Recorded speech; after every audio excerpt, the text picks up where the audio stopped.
Mommy's with the maggots now.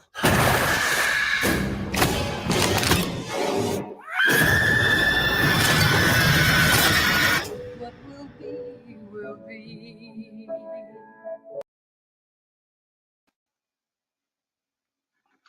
Hello, everybody, and welcome to the Phantom Zone. Today, I will be doing my full spoiler breakdown, review, whatever. Put the little thing here. There will be some spoilers. Hello, South Florida Drifter. Good to see you here. Hello, Lemon Pie, my favorite pie. Welcome to the Evil Dead spoiler breakdown. I am going to go scene by scene like an absolute goon and talk about my favorite parts and get into the reasons of why this wasn't a perfect 10 movie for me. By no way does this mean that I thought any lesser of the film. Um, I thought actually the quite opposite, which is, hey, what's up? I thought the opposite. I thought this movie was so good that it kind of raised my expectations and then fell short. So, it says, Lemon says, "What's up, Zod? Zod is my home planet on the internet. Great to see you, Lemon Pie. Good to see you guys. I'm not expecting a lot of people to watch this first uh, set that I put this out for. I'm more expecting of a rewatch, but for everyone coming in, here is your warning. There's the ticker on the screen. Uh, this is a complete breakdown. I'll probably only go an hour, but this movie is like 90 minutes.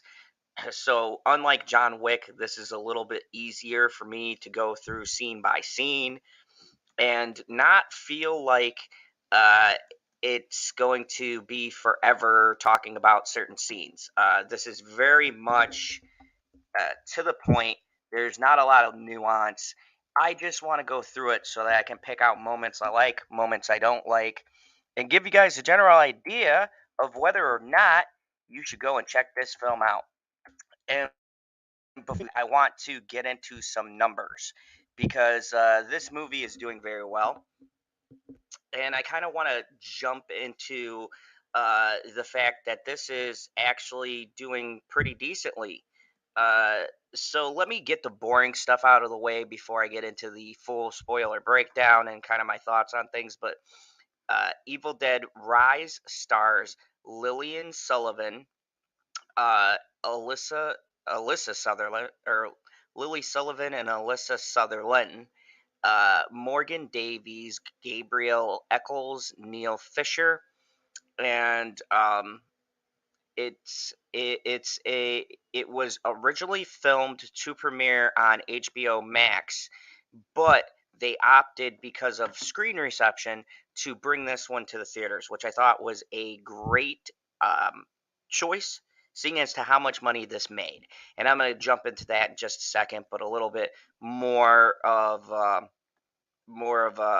bit of synopsis here. Um, there is there it was in development for quite a bit of time.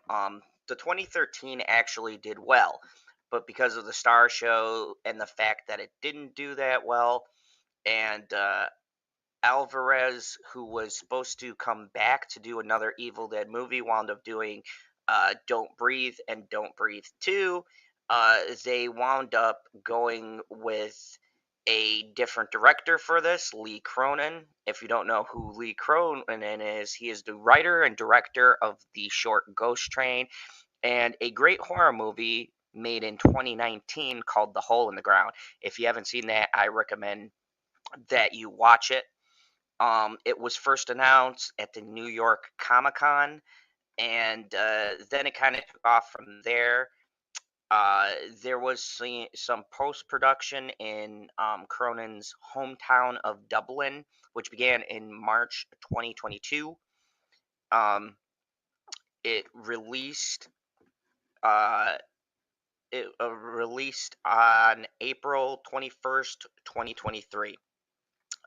The total growth, or the total for this movie, uh, its total budget was allegedly 16 to 20 million. So the freaking actress, the main villainess, is freaking hot. Yeah, Alyssa Sutherland. If you don't know where she's from, she's done Vikings and several other smaller things.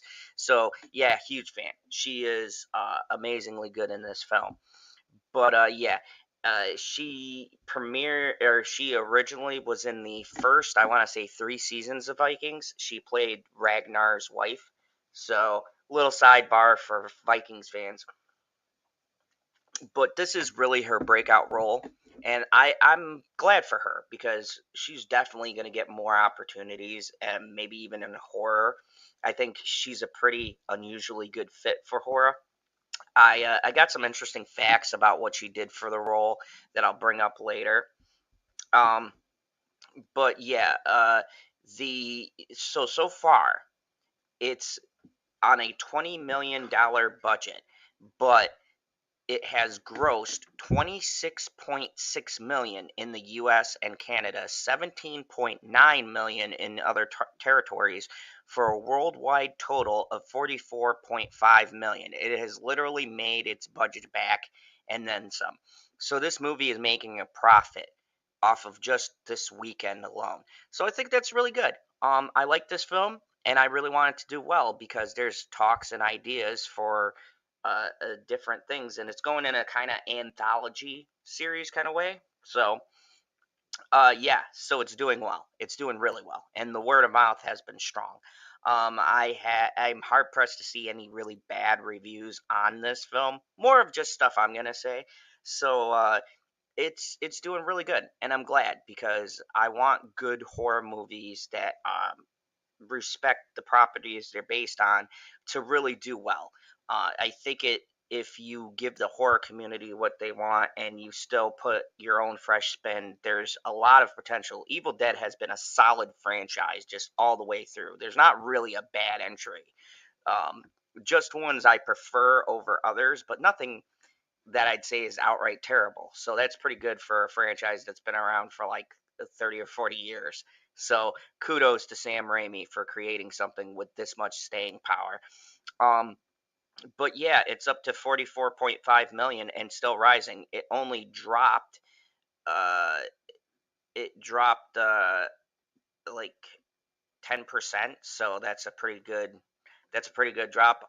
Critics have it at 85%, which is very unheard of on Rotten Tomatoes. Not that I put a lot of stock in that, but it's at 85% by critics, which is really tough for horror movies.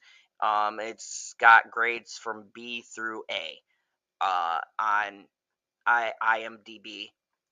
So it's done tremendous with fans, and even the critics are liking this movie. So very unusual. What's up, Carmen? Good to see you. Uh, the franchise, yeah, the franchise says come get some. Yeah, I get to that too. So let's just kick this off right away. Before we get started, I'll do a little bit more of a couple boring things because, like I said, this is a short movie, so there's not really very many scenes for me to go through. But um, the actress Alyssa Sutherland for the role practiced dancing. Okay, so she did practice dances and choreograph to get and mimic the moves of what it would be like to be possessed. So the clips I've showed from the trailers often where she contorts her body, she got that from practicing interpretive dance. So she took the role very seriously. And I like that. I like to see actors and actresses who put a lot of thought and care into a character. It shows that they really cared about the role and they wanted to do the best possible job. So I'm super I'm super excited that everyone was so committed. Lee Cronin uh, knew what kind of a movie this was. He does enough to pay tribute to the old Evil Dead while doing something his own. So, how does this movie begin? I gotta say, first off, the opening is one of the best openings. I'm just gonna call it in probably the whole entire franchise. Um, there is the cabin in the woods. Kind of, it kind of tricks you into thinking we're going back to the cabin or it's somehow connected. But there's this girl, and she's talking to this douchebag guy who is her, or you find out it's her cousin's boyfriend, and she's not feeling good and she's sick, so she goes into the cabin to check on her cousin or whatever who's sleeping in the bed. And here is the first kind of change to the mythology. Yeah, I did shave, Carmen. Thank you for noticing. So here's the kind of switch to the mythology. In this one, the deadites actually kill their host. In other Evil Dead, they are they the possessed could kind of be saved or they were already dead. In this one, it's like a virus and it kills you and then reanimates you. So it was pretty crazy. The cousin is sitting by her other cousin's bedside and she's reading Wuthering Heights, which is a fucking boring ass book. Um, and then her cousin starts reading the words from the book and sits straight up, and then she kind of goes into that demonic voice and just starts reading verbatim what she's reading without looking at the book. And then she like fucking drops from the bed, hits her head on the floor, and okay, so warning, anybody who doesn't like vomit, which really that makes me disgusted. I hate watching people throw up. There is gallons of blood and tons of fucking vomiting in this movie. There's like two scenes where people like damn near vomit their entire like digestive tract out. It's good. Like 90% of this movie is practical. The CGI is so well done, I couldn't tell where the CGI and the practical effects were. So good on them for that. But this was clearly not CGI. I got some behind the scenes. People actually threw up white shit. It was disgusting.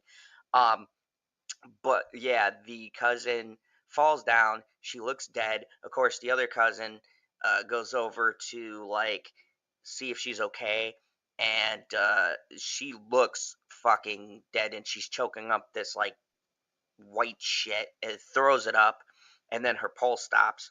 She puts. I'll throw up if I hear someone throw up. LOL. Yeah, I hate that shit. It grosses me out. But yeah, she's throwing up. So the cousin goes over there, feels for her pulse. She's fucking dead. And then all of a sudden, like her eyes are kind of like glazed over, like half shut. She opens them up, that real like horror shit, and rips the other cousin's scalp off. Just the whole fucking thing, like from here and all of that shit, just pulls it off. You could see the fucking skull where she just fucking ripped that shit off, and that's where I was like, and the audience in the theater were like, oh shit, they ain't fucking around.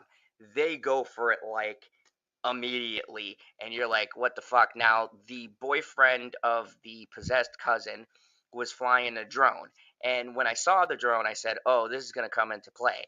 What I did not expect is how they use the drone, because she goes out there and the cousin is crawling really slowly. Uh, Mordecai, yes, yes, I did. That was, yeah, sympathetic gag reflex. Yeah, yes, I do remember that. But the cousin starts crawling over, and I thought the possessed cousin was gonna go out first, but no, you see like a slow shot, and she starts fucking crawling with half a fucking skull, and the boyfriend stops and he puts down the control for the droid, and it's just kind of hovering overhead, and then you see the fucking possessed girl like walking behind her, and there's some typical white people shit in this. She's like, he's like, babe, what's wrong? Are you okay? And, that kind of shit. Nothing really stupid. I took it as college kids. They're all like college age, so college younger kids are stupid anyways. So fucking chalk it up to that. Especially this generation. So she takes the drone that's hovering in midair, the possessed cousin, and fucking holds it to her face, throws it, and then just does a header right into the bench. So the boyfriend, uh, hey, it's my love, bitchy unicorn. Hello, she's away today. Love you. Mwah. Anyways, so so she takes the fucking drone, presses it into her fucking face, shreds it all up, fucking throws the drone, does a header right into the fucking water. And I'll give the boyfriend one thing. He jumps in after her. Now, look, I'm not saying you don't go in after your girlfriend. My wonderful lady is in the chat right now. But if the bitch comes out and she's got like dead looking skin and she's talking some Latin shit and takes a drone and puts it to her face, I'm sorry, I love you, but I ain't jumping my ass in there. So he jumps in and she fucking pulls him under, and you don't see nothing for a bit. She rips his fucking head off, throws it on the dock, and while dude is headless, they do like a shot of his fucking head. No torso, no nothing, just his head and neck. And he goes, "Oh, help me." Like, I don't know if that could like physically happen, but it's pretty fucking horrifying seeing it in the theater. And then um she rises up out of the water like Jesus Christ with her feet pointed down, and you see the title cards in the background that say Evil Dead. It doesn't even do the music. This was the coolest fucking opening. Everybody in the theater was like, "Oh shit, this movie is not fucking around, folks. This shit is serious." so so so okay, so Bitchy says people are still alive for a few seconds after their head gets detached. So yeah, it's a family movie. Take your kids; you'll traumatize them for life. So we get to our main characters, and the characters of the story that it revolves around. Lily Sullivan plays Beth, and Lily Sullivan plays Beth, and Alyssa Sutherland plays Ellie. They're both sisters. Um, Gabrielle Eccles plays Bridget, and Morgan Davies plays Danny. These are the two kids. Nilly Fisher plays Cassie. So um, you've got Beth, who's played by Lily Sullivan. She's kind of estranged from her sister. She's a roadie. She fixes the band's guitars and shit, and it kind of shows her in the bathroom pissing on this test and she finds out she's pregnant. So she just fucking leaves the band and goes back home to see her sister. Her sister lives in like the most stereotypical, like Ghostbusters looking fucking haunted like apartment building. Like the shit is huge. It's interesting because the building gives you that vibe of sinister shit's gonna happen, but at the same time, I could go to Chicago and see a building like it. So it's not like really too far out of the realm of possibility. Like you believe you would see this building. It is being condemned and knocked down, so the residents have to move out. Um, so Beth goes to visit Ellie. Ellie is there, and they kind of, and this is where I had my issues with the movie. They set up this cool family dynamic. Ellie and her kids seem pretty close together. There's Danny, Bridget, and Cassie, and you see them, and they're all kind of like, Danny is a DJ. That's gonna come back later. um Bridget and Cassie are like, Bridget's like going to a protest. They don't say what. Luckily, there's no politics in this movie, so it's very vague. Um, when and where was the experiment? so there was So there's a lot of setup. Oh, by the way, Alyssa Sutherland plays the coolest mom ever. She's got like tattoos all over her. She's a tattoo artist. So she's got the whole kit and everything. Like it's interesting because it's not a stereotypical family, but they don't shove it in your face that it's like, oh, it's this different kind of family. It's just a family you'd see nowadays. You know, the mother separated, just separated from her ex, and so when Beth comes crashing in here, she has no idea that her sister Ellie is going through this shit. So she goes and knocks on the door. They visit. They have a little scene. You get a little moment to connect with the kids and stuff. And this is where the film is interesting because the characters, they don't have enough to where they feel like they have a very compelling arc, but they're not so hollow to where you don't care. And I think it's because of a couple of scenes they do around this part of the movie where they show them playing and getting pizza and shit. And I think it's something innate, especially if you're close with your family, where he creates the environment and atmosphere of this like little family just trying to live their life. And I don't know why, but it really connects with you because you don't know a lot about these characters throughout the whole movie except for the basic shit they show you. Other than that, they don't really get in depth at all. But yet, somehow, you still feel connected to them, which is hard for a horror movie to do. Very few horror movies can do that to where they don't give you really shit about the characters, but you do care about what happens to them. And that was where my gripe was because I wanted to learn more about the family, and they don't really get into that. You just get the basics and the kind of setup to know where everybody is at this moment in time. What's up, Laura B? Good to see you here. Uh, oh, oh, it was a while ago. Like I want to say 1700s or something. God, sarcastic.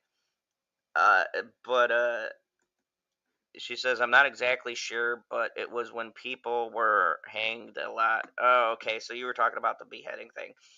Um, but yeah, so hey, Laura B, what's up? Warning, spoilers for Evil Dead Rise. I'm going scene by scene until I get to the end of the film. So sit back, relax. I got my Jack and Coke. Let's break this shit down. Anyways, so they got a really interesting setup here, and that's my one complaint with this movie is that I I wanted to know more about the characters. But anyways, we'll get to that. So um they're they're at the apartment building. Beth stops by. Beth and Ellie have a little thing. Some fucked up shit you find out about Beth. Beth is the younger sister, so Ellie is the oldest, and Ellie was leaving her husband. She called Beth. Beth was on the road and didn't pick up the whole time. And now Beth doesn't want to tell Ellie that she's pregnant because uh, it's always like she only sees her sister when shit's happening in her life. So you got that little kind of conflict, and keep that in the back of your head because that'll come up later in the movie. So they got like not really strained because you could feel that they're close, but it was kind of a fucked up thing. And she listens to the voicemails and realizes she didn't talk to her sister, so she feels really shitty. But Ellie's extremely cool about it or whatever. So she's like, I'm gonna go and do laundry and shit, and you just sit down and relax. And so she sent the kids off while her and Beth talked about the husband leaving them, and she's got to leave the building, and she doesn't know what she's gonna do. And Ellie seems like the type who's always a crutch for everybody else to tell their problems, but no one ever supports her. And so the movie creates this interesting kind of story that starts, which is, like I said, why it's not a 10, it's kind of in a 9 range because I was really engaged in this. But this is the slow part to set everything up. But now we get down to business. So, as the kids go to get pizza, they come back, there's an earthquake. Because this is LA, I want to say. So, the earthquake happens and they're in the parking garage and it knocks some shit down. And by the way, there's a wood chipper there. Keep that in the back of mind. Anyways, the earthquake creates a hole, a fucking massive, like, round hole in this parking garage. So, of course, the fucking son goes and looks down the hole. And in the hole, oh, how many people she killed? I'll get to that. A lot. A lot of people die in this movie. A fucking ton of people die. There's like, and very gruesomely. I'm gonna get to that. When I gave my vague review and I said people got fucked up, I couldn't say how. I'm gonna break all that shit down. Because trust me, this doesn't take long to pick up. So, uh, there's an earthquake. They go down in the hole, and there is a fucking underground big vault for like the fucking Vatican or some shit. And so the kid goes down into the hole, goes in the bank vault, and there's like all of these crosses, this fucking Latin writing and all this stuff, and they go in and they dust it off, and of course it's the Necronomicon Ex-Mortis, kind of a different version of the Necronomicon. We'll get to that, but apparently there's 3 books, so the universe has expanded. The Necronomicon that Ash found that was in the cabin is different from this one. This is a completely different book. So there's 3 of these fucking things just roaming around the world. So the kid brings it up, and there's all these old records, and he's a DJ, so he's got the turntables. So he brings all of the records up, and it was great because this was the part where something stupid happens, and one of the characters pointed out. And I appreciate it because I get tired of watching horror movies where people do dumb shit and there's not a competent person to fucking call it out. The sister does say, like, you should leave that. What are you doing? You should leave that stuff down there. Don't fuck with it. And I was with her. I was like, oh God, that's the book. It literally, the book. Okay, so the book looks like a fucking human face and it has teeth that close it. Like fucking sharp, like fucking sharp teeth, okay? Like, it does not look like any animal I've seen. These long, jagged teeth that close the binding of the book. And this little motherfucker thinks it's a good idea to bring this shit in his room. So he brings it upstairs and everything. The mother's out doing laundry or whatever. Um, and he decides he wants to open up this fucking book. And like a fucking dumbass, he starts putzing around with it. He can't get it open because there's fucking teeth closing the book. Teeth you've never seen. They don't. Okay, the teeth on. I'm sorry I'm harping on this, but the teeth on this book do not look like human teeth, okay? They don't look like animal teeth. So, even, like, with these kids, man, I don't care how fucking stupid you are. Like, this shit looks demonic. This shit looks like you see it and you go, yeah, man, I don't think I should read that. I should fucking climb back down in the hole and throw that shit back in the vault. But nope. Stupid motherfucking DJ kid decides he's gonna fucking bring it upstairs and open it. Uh, Even though it's in Latin and you can't fucking, or I'm sorry, Kandarian, which is like Greek, Latin mixture of different languages. So, anyways, um, he goes to open the book, cuts his finger. His finger drips blood on the cover of the book, and it like absorbs the blood almost like it's drinking it. It was really, the fucking sound design on this movie is fantastic because I swear to God, you hear like a slurping sound from the book. It's like, and it like sucks the blood up, and then the teeth open.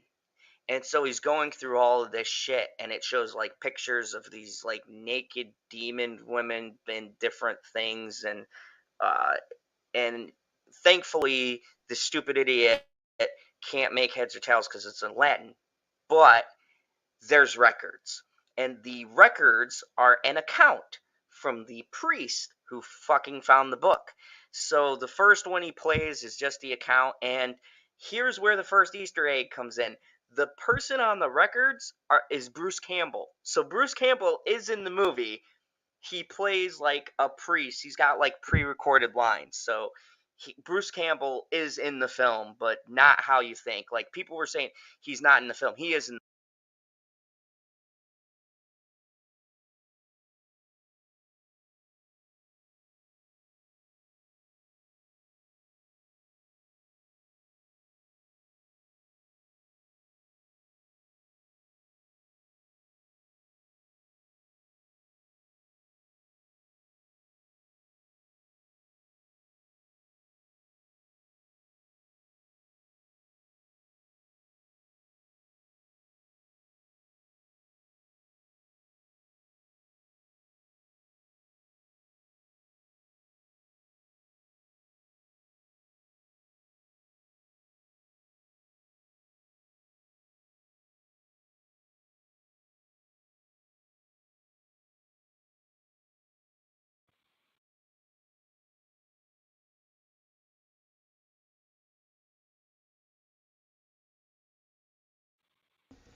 Okay, I'm sorry about that, folks.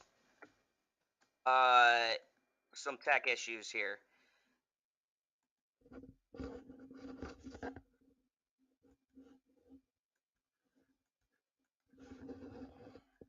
Oh my god, what the fuck?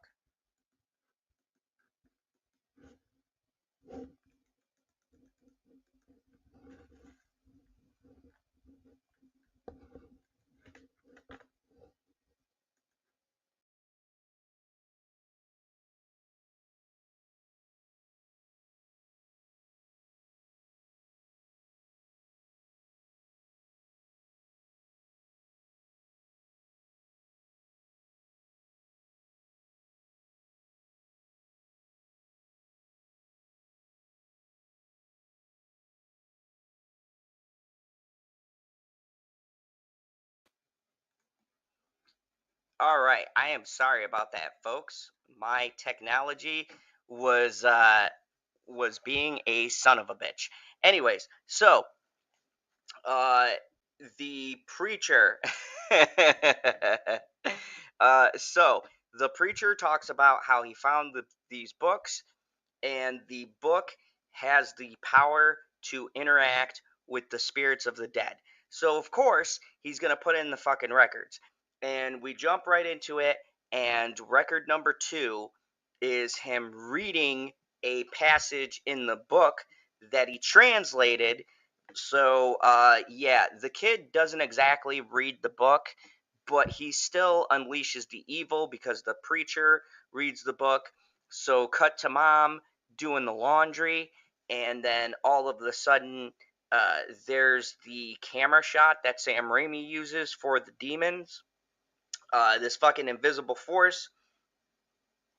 The stars in the movie is Alyssa Sutherland and Lily Sullivan, Morgan Davis, Gabriel Eccles, Richard Conchel, Anna Marie Thomas, Jaden Daniels, Billy Reynolds, and Ty Wano.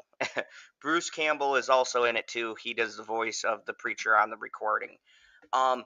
Anyways, so the fucking record unleashes the demon. There's this scene where Alyssa Sutherland, I'm just gonna call her Ellie. Ellie is coming back from the laundry. She gets fucking knocked back into the elevator, head slammed. It was pretty fucking gnarly. And a little sidebar, she did her own stunts. So when she gets flung into the elevator, which you see on the previews, she actually did that stunt. Her head is like gashed open or whatever. Um, so it gets really interesting because how they do the possession in this movie is the elevator wires come down and they grab her and they twist her body up, and then they fucking drop her on the ground. And then she kind of like walks a couple of steps. She winds up going back in the house, and she just fucking drops.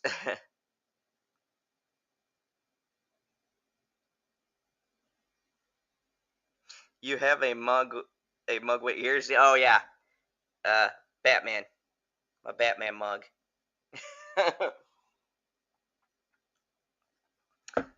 So, anyways, the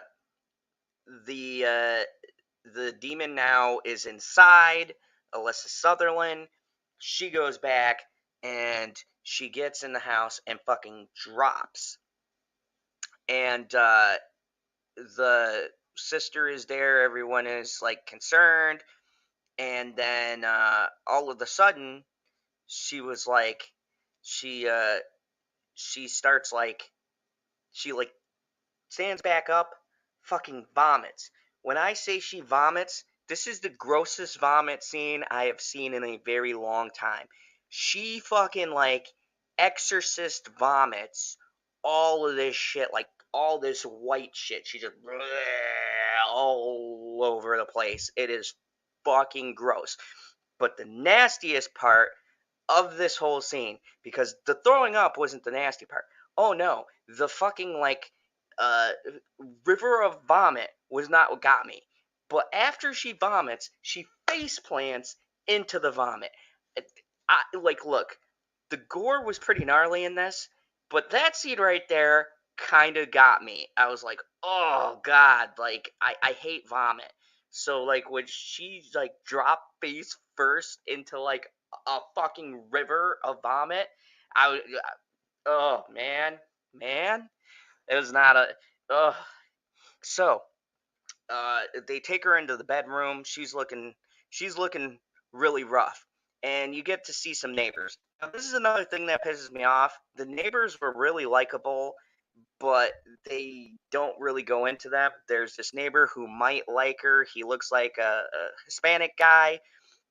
He's there. He has a son. There's two neighbor kids who kind of like the daughter. So like, there's some other people who live here. Basically, they're establishing there's other people who are gonna get fucked up by the end of this movie. So, so they all come over and they get her on the bed, and then all of a sudden, right? They lay her on the bed, and she looks like she's fucking dead. Like, I mean, okay, Alyssa Sutherland's acting in this fucking movie is fan-fucking-tastic. She does not blink. She lies like this. A fucking fly lands right on her fucking eyeball, and she does not move. Like, she looks like, if you looked at her, I looked at her, I said, oh, that bitch is dead. Call it, she's done. I don't know. The actress actually did this scene. I don't know how the fuck or how many takes they did, but she looked like a corpse. Like, holy fuck, the amount of restraint you have to do that scene. Like, I was looking and I was like, oh yeah, she's dead. Like, she looked fucking dead. Like, no movement, no nothing, just perfectly still, like a fucking board. And the cherry on top was the fly landing on her eyeball. Dude, I can't stand a piece of lint or something on the corner of my eye, like anything scratching against my face, I would fucking lose it. She lays straight as fuck with a fly on her eye and doesn't fucking move. And dude, and this is where the movie starts to pick up, because as you could tell, there was a little bit of a lull, but you meet the neighbors or whatever else. They got to set all this shit up. So she lays down and appears to be dead.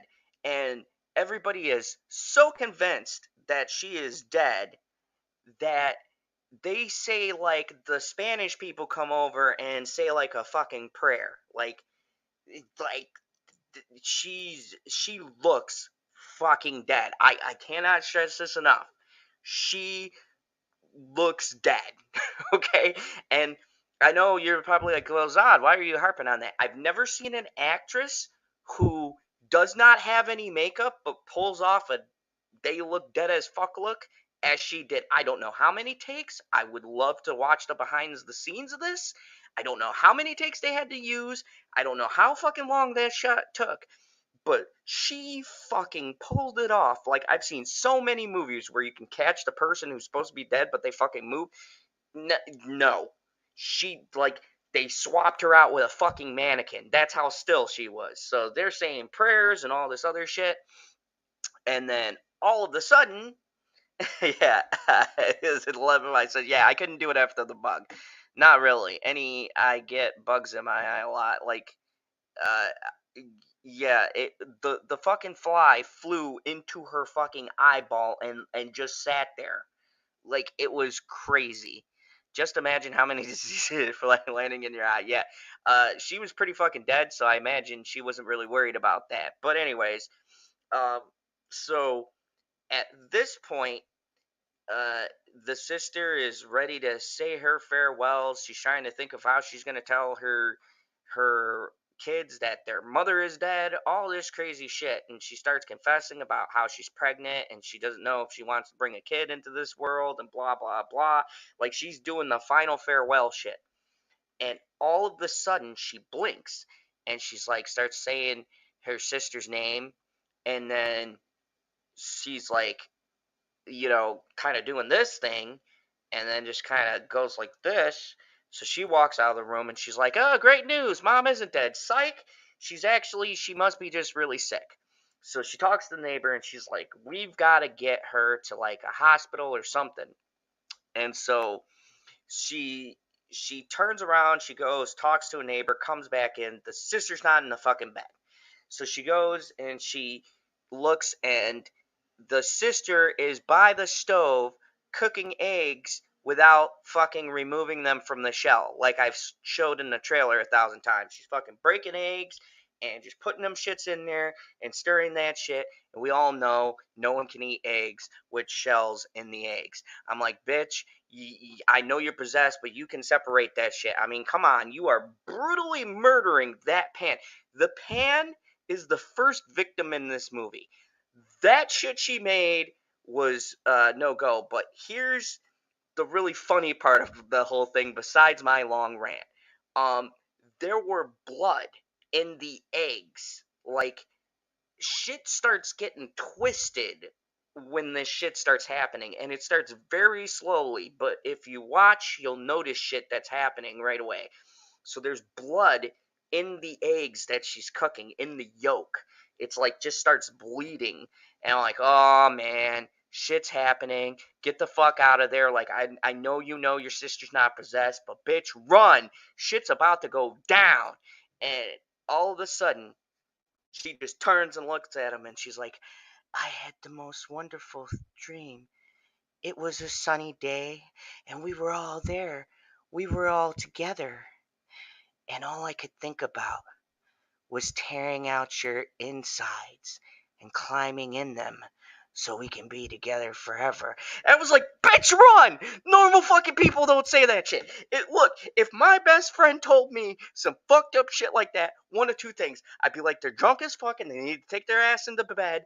Or if they look like that, I would grab some fucking holy water and spritz them real quick, because that shit ain't normal. Like, the way she says it too is so fucking low and creepy as fuck. And me and Sierra sit there going, run, bitches! This shit is getting serious. But no, they're doing the whole, Ellie, are you okay? Is everything alright? It's like, no, clearly this shit's not alright. Did you see her rendition of making eggs? Shit is not okay. Get her some fucking help.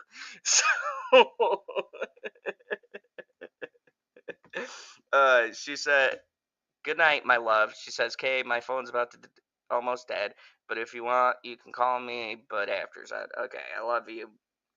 And so anyways, after she does that weird shit, then she, like, fucking falls to the floor, arches her back up, and I mean, you could see her fucking spinal column, and she looks at her sister, like, dead in the eyes, and she's like, don't let it take my babies. And I was like, get the fuck out of there. Your sister literally just came out of her possession for a split second and told you, get the motherfucking kids and get the fuck out of there. But, then we wouldn't have a movie if shit worked out like that. So, anyways, she does that shit, and then she's like, just drops again. So, so they go, and she like goes up, touches her head. She's fucking burning up. And this is what I wanted to point out. In this one, the demonic spirit is kind of like a virus that's hollowing the people out. So it almost is like an infection that's inside people. So she's exhibiting like signs of almost a parasite inside of her, which I thought was a really cool angle to take with the movie. Like, this isn't just a demonic possession. This is like it is infecting her body and carving out whatever she was.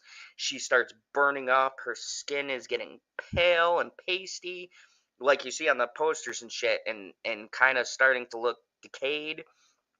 Um, yes, set in an actual movie, lol. But yeah. So the the possession is almost like a bad infection that she has that's slowly eating away at her.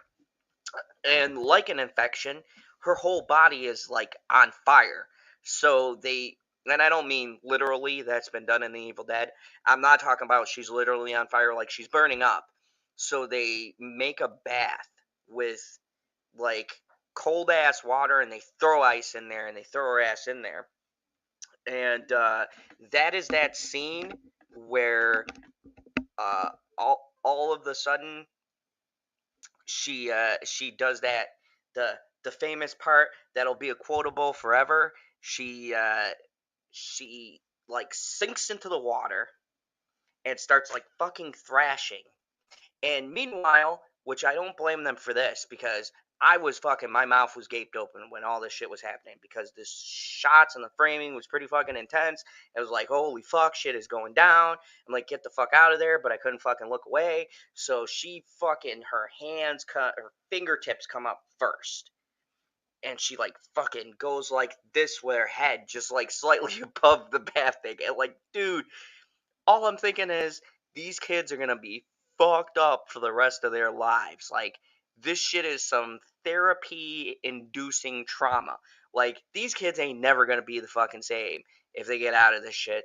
They're not gonna be the same. They're gonna have years of fucking therapy bills.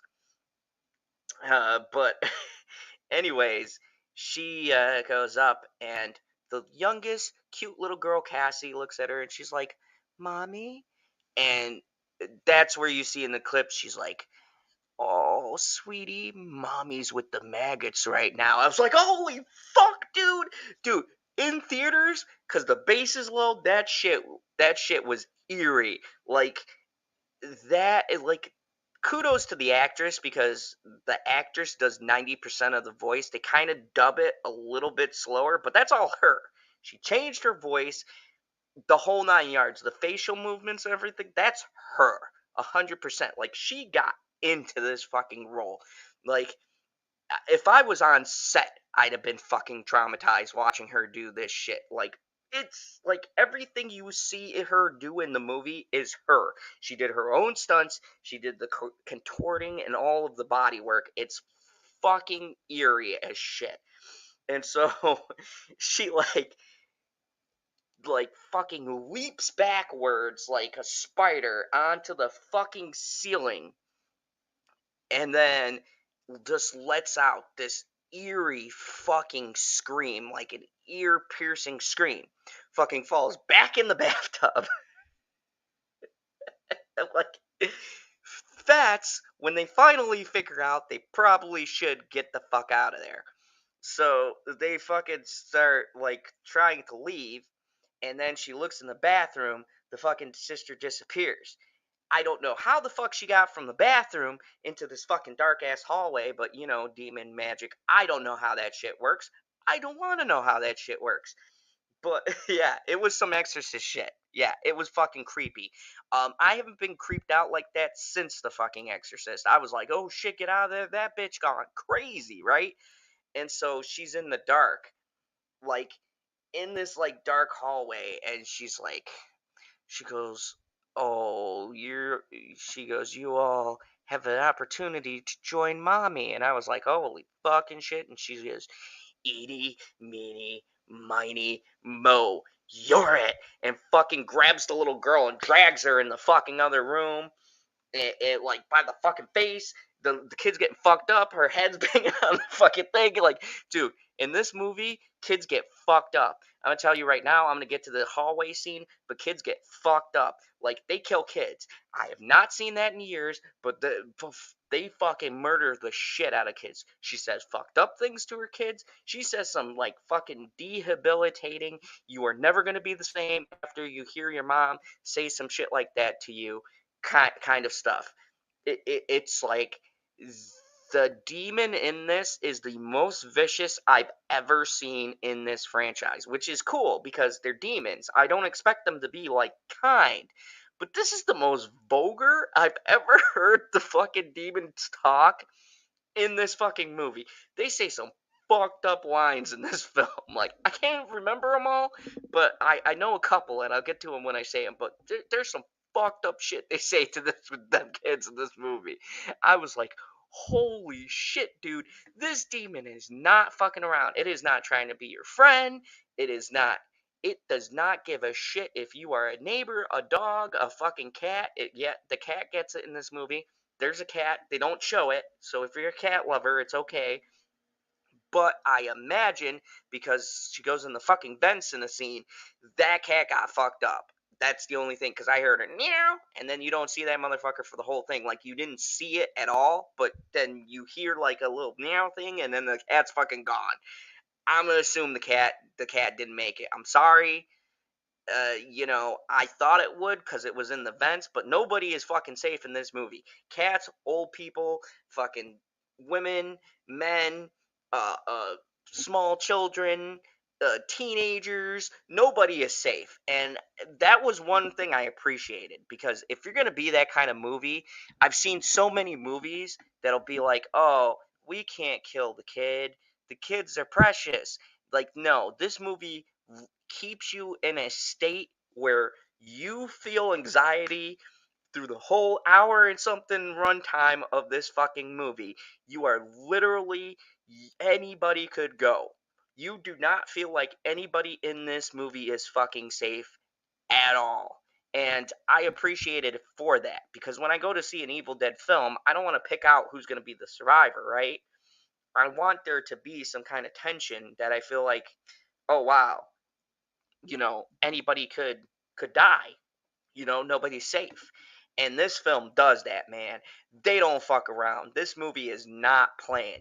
They let you know. They will kill fucking kids. They do not care. In the words of the channel's cousin is LB, fuck them kids. That's what this movie says. Fuck them kids. We are killing everybody. We do not care. If you like a character, there is a 90% chance that you're going to die by the end of this fucking movie. Like, this movie did not fuck around. Once she gets possessed, this movie goes about 90 miles an hour and does not fucking stop until the end of the film. Till you see those fucking credits, this movie just fucking goes. And that was my only problem, because we had a pause to kind of get to know this family, but once the mother gets possessed, shit gets real fast. Everybody fucking gets it. There is no breaks. There's no more slow scenes. There's no fucking character development. There's no one going, oh my god, like, we gotta make it. And no. Just shit happens constantly. People are getting fucking horribly, brutally maimed and executed for the remainder of this fucking film. There is no fucking around. This is an Evil Dead movie. They're like, okay, you came here to see people get fucked up.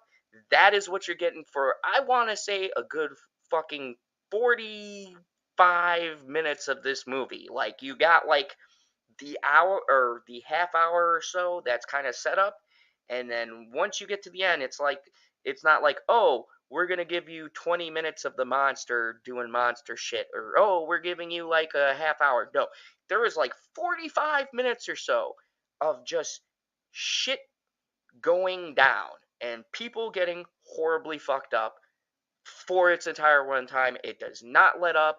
You do not have a chance to breathe. It just goes. So, with that being said, the mother gets possessed, shit starts to go down. Oh, yeah, it gets fucking gnarly. So, who's the next? Who's the next on the list of people to get fucked up? Well, so the mother goes, starts fucking people up. But the sister does the first smart thing in the movie. She fucking grabs her, throws her ass out into the hallway, right? So then the mother's in the hallway. Now, you guys seen the door scene, but that shit, the trailer did not give shit away because she's out in that hallway. But remember, the neighbors that we meet earlier were all out there.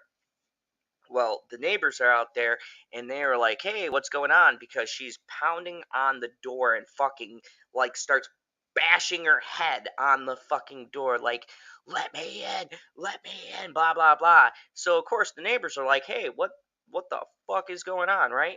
So, the one neighbor who's like the landlord, he's getting ready to decommission the building, whatever else. He's pretty fucking cool, like the guy comes out with his shotgun and he's like, hey, what's all this ruckus, right?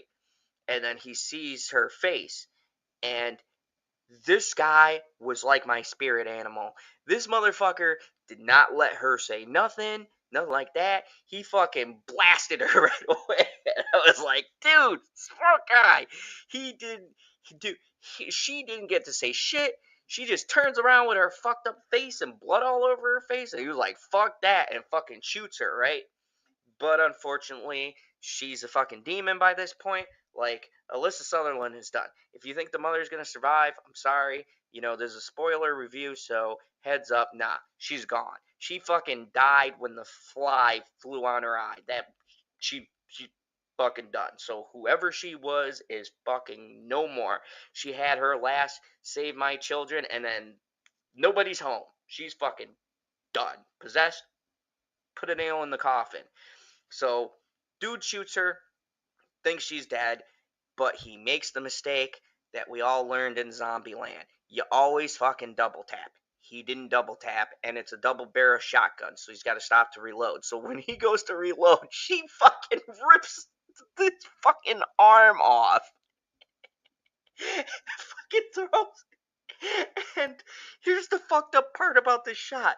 The sister is watching her fucking systematically murder the neighbors in this hallway through this peephole. It is the most, like, intense scene because it's like a narrow view, so you can only see what's through the peephole.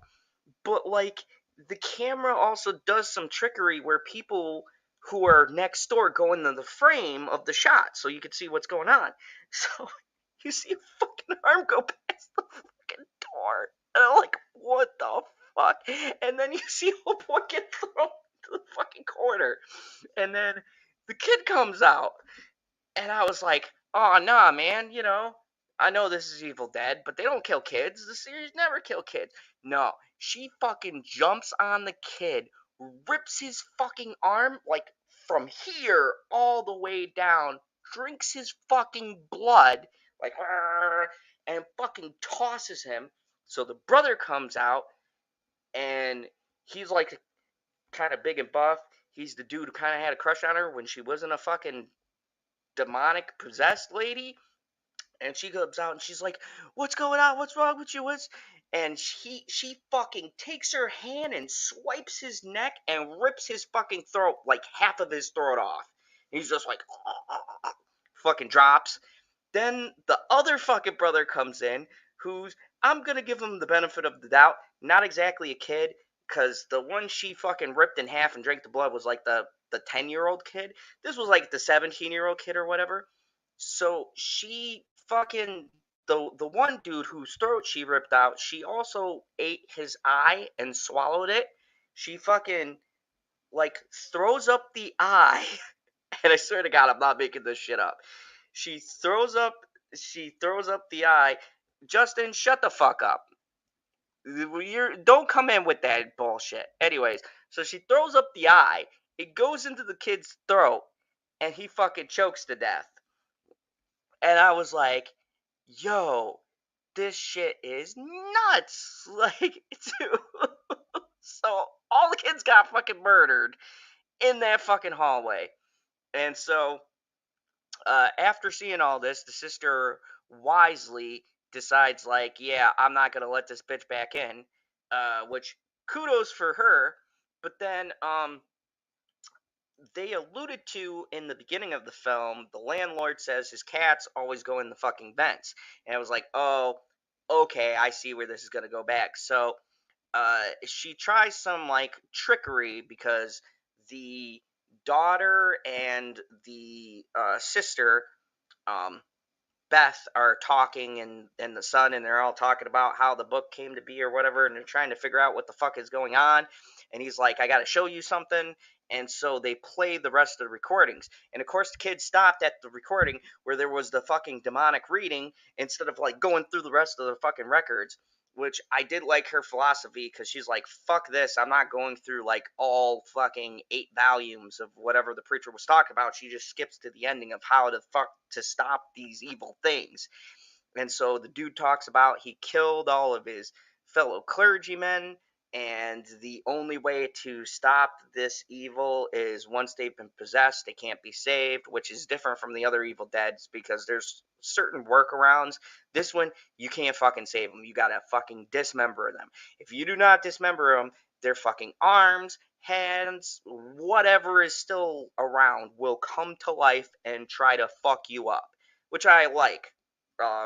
Because that's very reminiscent to the old Raimi films. Like, if there was a body part left, it would fucking attack you, and it's like the same in this. Like, the people she killed in the hallway, that will come back later. But anyways, she goes and she starts listening to the last record that the kid never played, and it was that was, by the way, Bruce Campbell's voice, and he was talking about the only way to kill them is to either set them on fire or dismember them. So some bullshit spiritual stuff like fire cleanses them, and then the decapitation is just they can't move if they're decapitated. So if you cut them up into pieces, they can't do anything. So uh, yeah, it's very gory. So meanwhile, the fucking daughter, the little daughter, they leave all alone. Now, I missed a part in this, but the other sister, uh, the mother, before she fucked everybody up and was like pushed out into the hallway, she actually cut the daughter. And that was the scene with the needle. She almost stuck her fucking tattoo needle in her eye, but instead it went on her cheek, and she licked her cheek. And like I said, this demonic possession kind of works like a parasite in this one.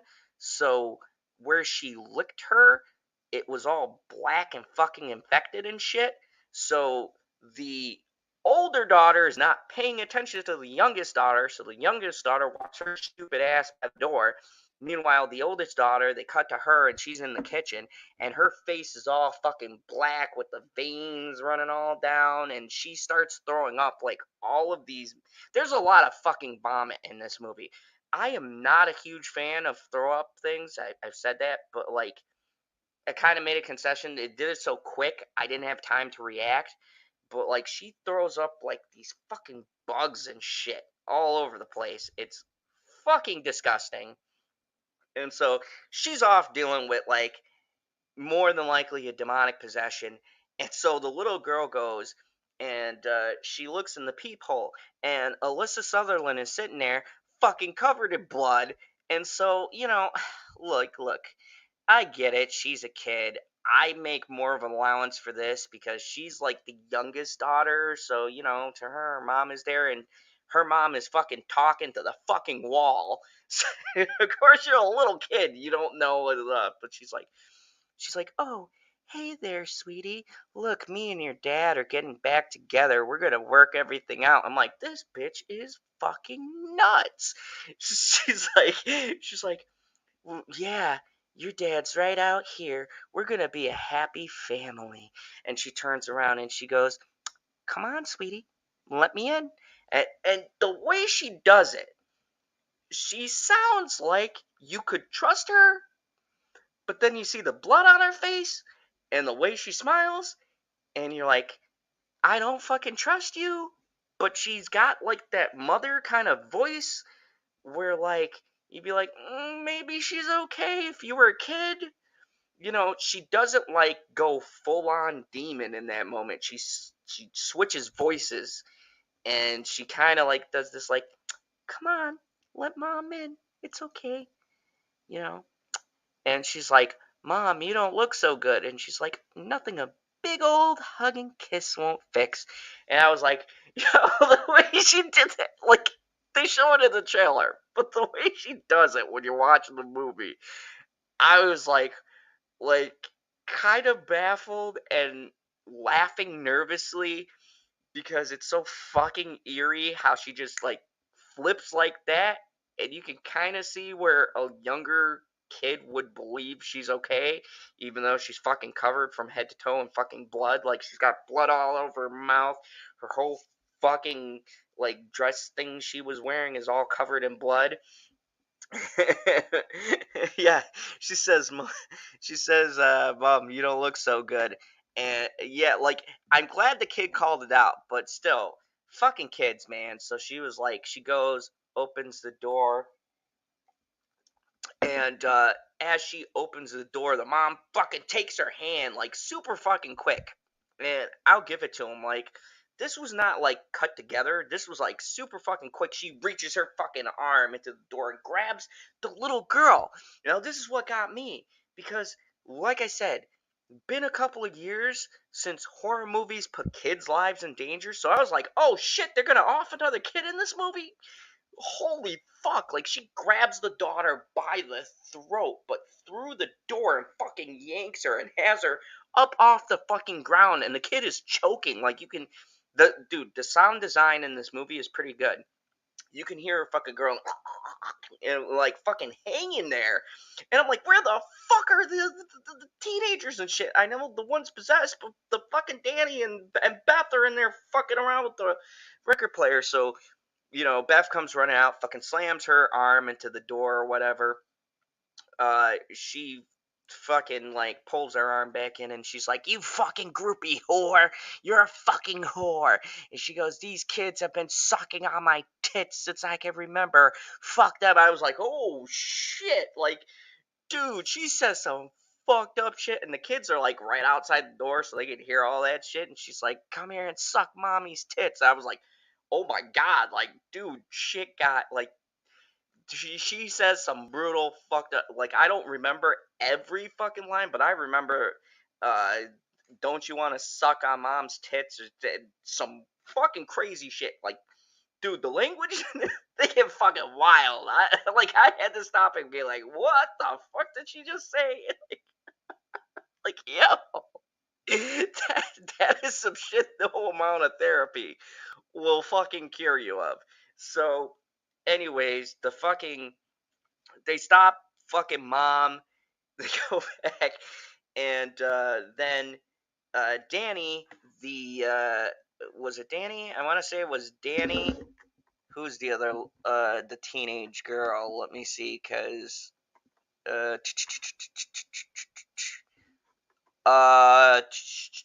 no, it's Bridget.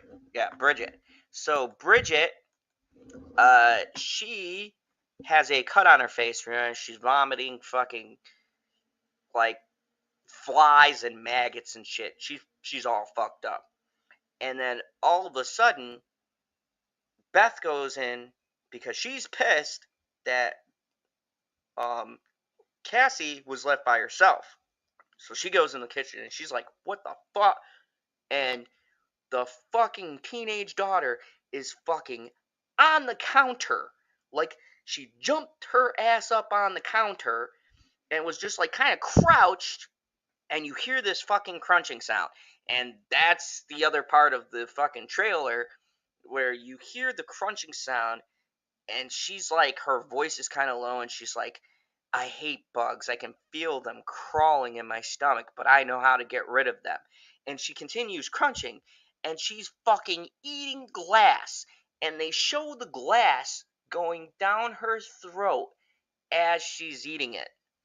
And then she's like, and starts fucking spitting up like bugs and glass and all sorts of fucking nasty shit. And I was like, holy fucking shit, dude, this shit is crazy. And then she goes, it's okay. She's like, I'm okay, Ate. And then fucking grabs her, right?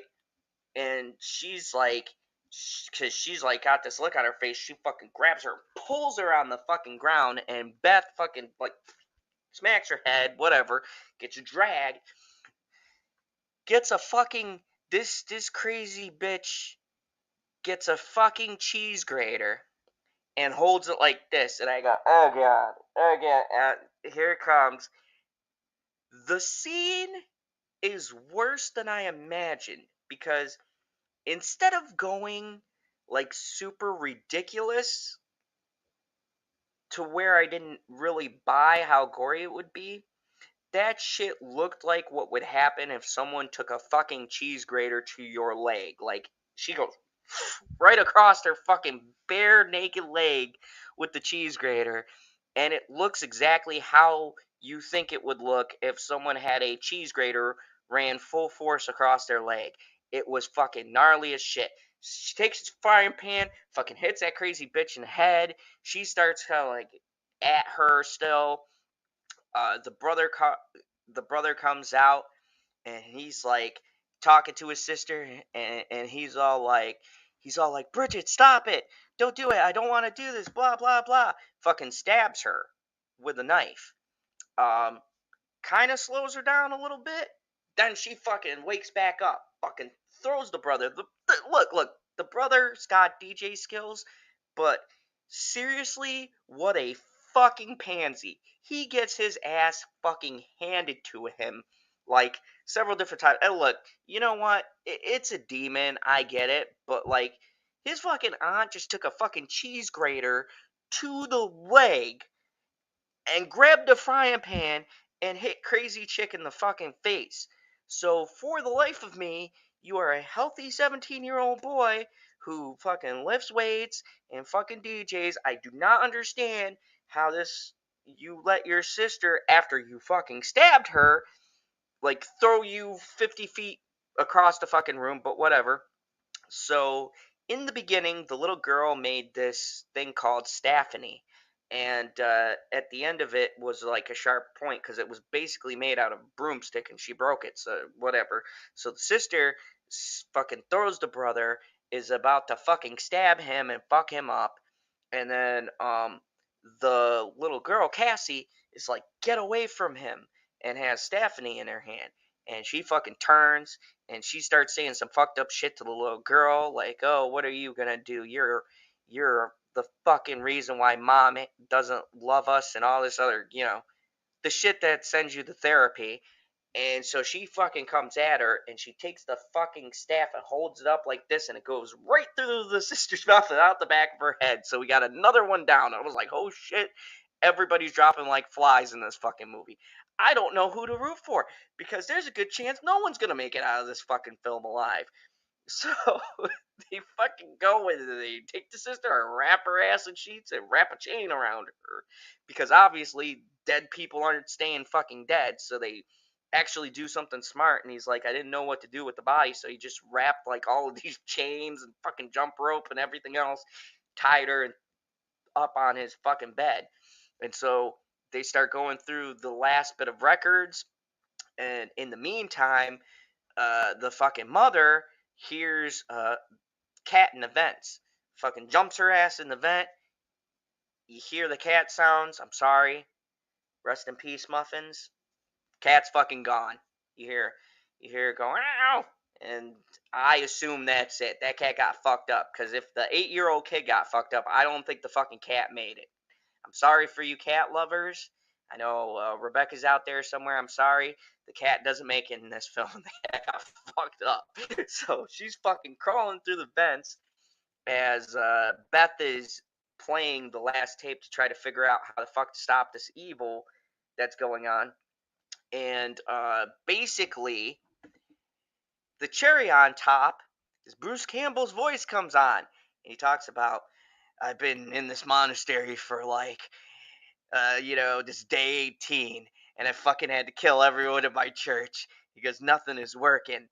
And he's like, I've dismembered and fucking burned everybody. And it's like, oh shit. And then, in the funniest fucking thing ever, I was expecting like they were gonna come up with some bullshit thing like, oh, you need to burn the book, or you need to say some fucking holy spell and the evil will go away, or you gotta kill the original person infected. No.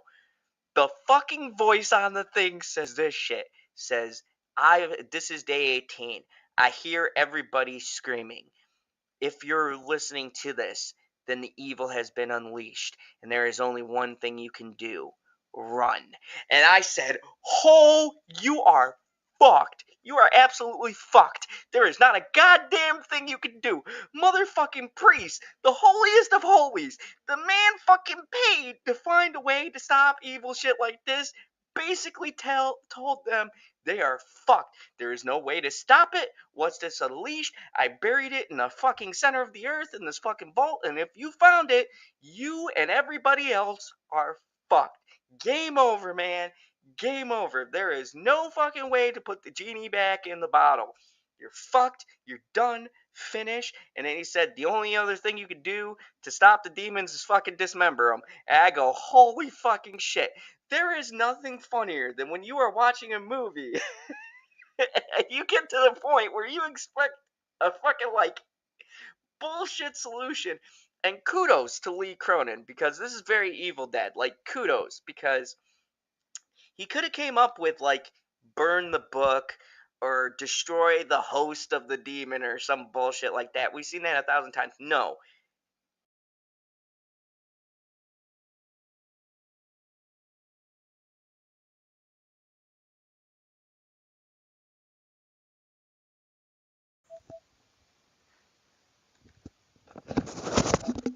All right, I am sorry about that.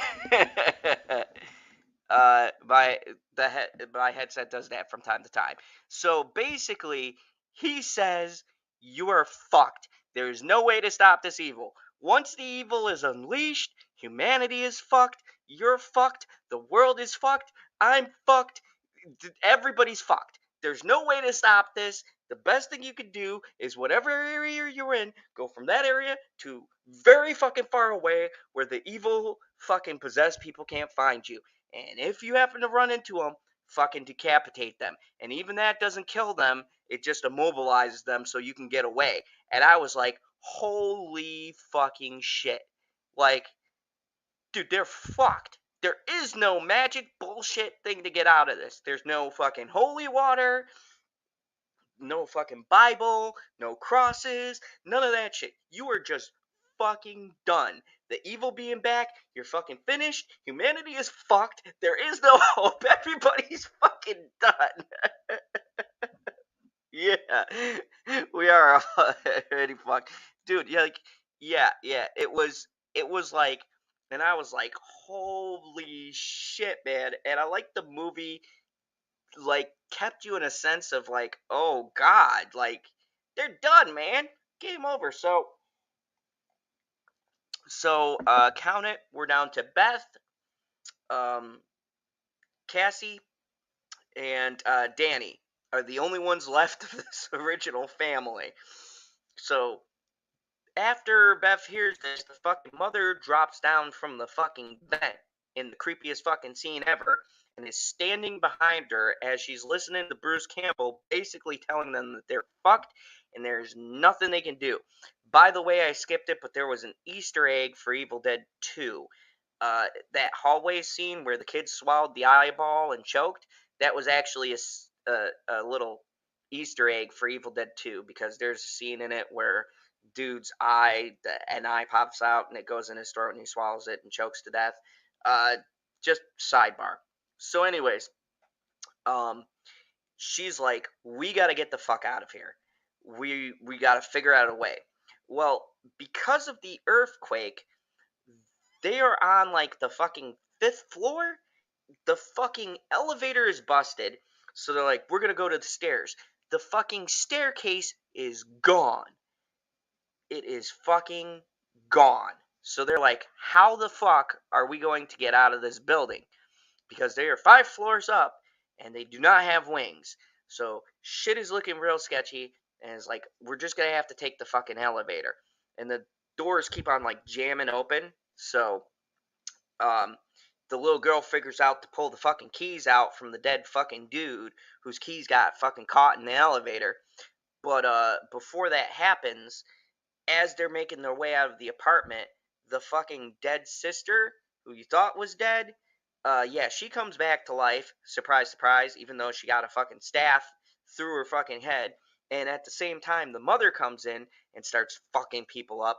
So Beth, the son, and the little girl are battling the 2 possessed family members.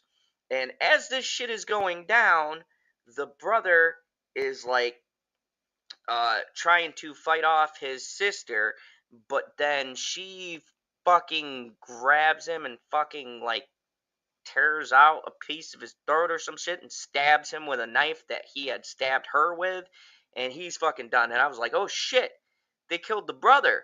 So we are down to like an Aliens 2 situation. You have Beth and you have the little girl Cassie, and she's like, fuck it, we are getting out of here. And she fucking like beelines it out. She fucks up her sister, Ellie, and then the daughter, she fucking decapitates her, and then like they go out in the hallway, and she finds a shotgun. She picks up the fucking shotgun, and she fucking shoots the sister in the leg and decapitates her head. Oh, hey, have a good night, Laura B. I guess I know how it's gonna end. I guess it kind of has a happy ending. I'll get to it. Anyways, so, uh, fucking the sister Ellie goes out and she's all saying this fucked up shit to her sister Beth, and she sniffs her and finds out she's pregnant, and oh, she's like, you're gonna bring a little bastard into this world. Are you gonna be as reliable to your kid as you were to me when I was alive? And just goes hard on her. The sister is like, fuck you, and shoots her in the leg, blows her fucking leg off. So now she's fucking walking on one leg, drops, and then she raises the shotgun up and she runs out of shells. And then Danny and the fucking teenage daughter are still alive. They come out of the fucking um out of the apartment, and they're like, look at her and they're like, you're all gonna die. And here's another throwback to Evil Dead. If you were listening, they all of the dead bodies come to life in the hallway, and they all start yelling "Dead by Dawn," which, if you know the original Evil Dead or Evil Dead 2, uh, the part in the cabin with Ash, all of the fucking deer heads and shit come to life, and they're like, "Dead by Dawn, Dead by Dawn." Well, they do that in this movie, and he's like, "You're gonna die by dawn, Dead by Dawn," and they all start screaming "Dead by Dawn," and they were like, "Fuck this!" So they get into the elevator, they press the button. Now, when they press the button, the buttons on the elevator start to fucking bleed. And then they look down and the fucking ground starts to bleed. And I was like, oh, fuck me. These guys can't catch a break. She looks and there's like a bunch of wires and shit that are hanging up. So she grabs Cassie and holds her and grabs the fucking cables that were loose from when the sister got possessed, and she's holding it like this, which I will give Beth some fucking credit. She's a fucking boss in this. She fucking like wraps it around her and she holds on, and she's trying to keep their head above because the elevator starts fucking filling up with blood, just like, and I will give it to them. The blood looks good, and this is where they said, I believe they said they used like 17 gallons worth of blood, and most of it was for this shot. The elevator starts fucking filling with blood, and it's like up to their neck, and then it cuts, and all you hear is like a ding, ding, ding, ding, ding, ding, and it drops to the first floor, and all this fucking blood spills out of the elevator, which is clearly a homage to The Shining, but it kind of makes The Shining look like Child's Play, because that is a lot of fucking blood that came out of that elevator. Yeah, The Shining. Yeah, a very shining scene. Hello, Perp. It was probably one of my favorite moments because uh, in the blood, they come like pouring out, and you kind of see them like side by side. And my only issue with the scene was like, how the fuck did she keep above her head above long enough for not to drown in the blood? But you know, it's whatever. It was a great visual shot. So, anyways, shit is fucked up, but they're finally on the bottom floor, and they got the keys, and she's like, "We gotta go to the car. We gotta get the fuck out of here." And so in the beginning of the movie, there's this garage door that opens in like a million fucking years. Clearly, it's a setup for this moment right now where the door's going to take fucking forever to open.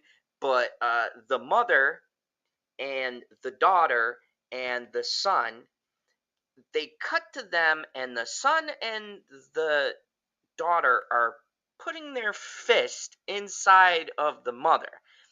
And at first, oh yeah, Perp, I gave this movie a 9. I fucking loved it. I thought it was great. My only problem was they didn't really go, they didn't continue the story. You know what I mean? Like, once they hit it, they just, like, hit it and ran. I would have liked a little bit more of a story, but yeah. But once they got, they reached their fist inside of the mother, and the description sounds so wrong putting their fist in their mother. I know, but it's like it's the best description I got. Like, her chest, people, God, like in her like stomach, and like I thought they were eating her, but it was much fucking crazier. So it cuts to the book, and you see a picture of this like deformed, fucked up looking thing made of all these body parts, and you go, holy shit. You start to realize, yeah, you could say the Deadeye Megazord. Yeah, yeah, that's true. Hey, Perp, if you want to jump on really quick, because I'm near the end, and if you want to give your input, I'm going to send you a link, and you could jump in, because I know I've been hyped to talk about this, and I'm just kind of going through my synopsis. I'm about to the end of this, but like I would love to hear your thoughts. Hold on, I just gotta find you on this thing because I've been drinking. Okay, here we go. Oh, motherfucker, my fucking headphones. Hold on. All right, so there you go, Perp. If you want to jump in, I sent you a link.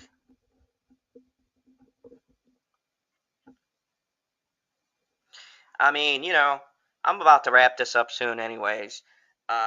You know, if you want to give your little 2 cents, you can, because I'm gonna wrap up everything shortly, anyways, because I gotta go to work tomorrow too, and I'm at the end, anyways.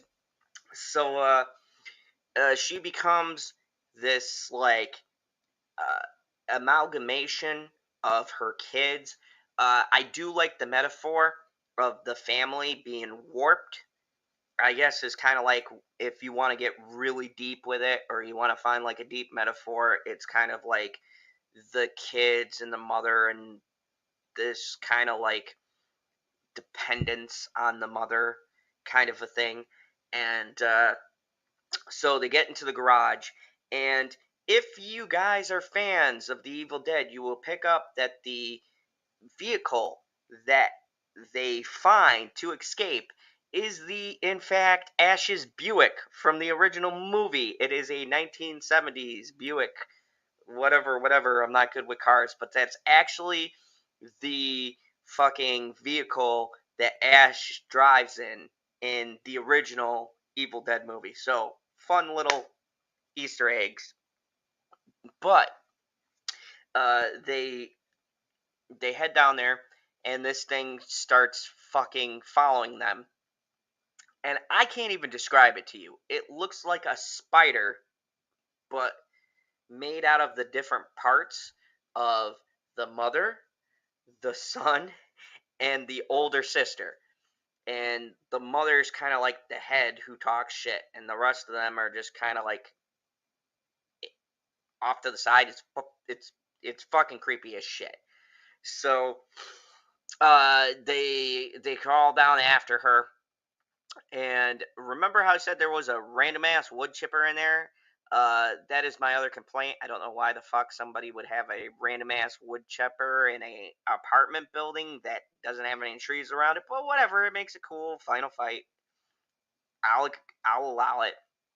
Um, she's got the shotgun, and they're out of bullets or whatever. So then she looks around, and by the wood chipper is a chainsaw as well. How these things happen to be together in the garage, once again, that's kind of why I was at a 9 with this. There was just shit like that where you could see they were setting up certain scenes for the movie. But like I said, I'm just nitpicking. So they go, and this thing is like over them, and it looks creepy as shit. It looks like a fucked up like humanoid spider kind of thing. So they get the garage door opener. They try to get out. The fucking thing's jammed, of course, cause horror movie. And then it opens, and they go to run and fucking beeline it. And she's like, fucking duck underneath. And she goes to duck underneath and slide, and the sister, Beth, makes it, but Casey gets grabbed right as she's about to go underneath by the mother. And so Beth's looking. And this is the moment where she kind of picks that she's ready to be a mother. She's become protective of her niece, and she's not going to let this evil fucking kill her. And so she looks around, and she sees like a chainsaw laying on the side, so she grabs the chainsaw.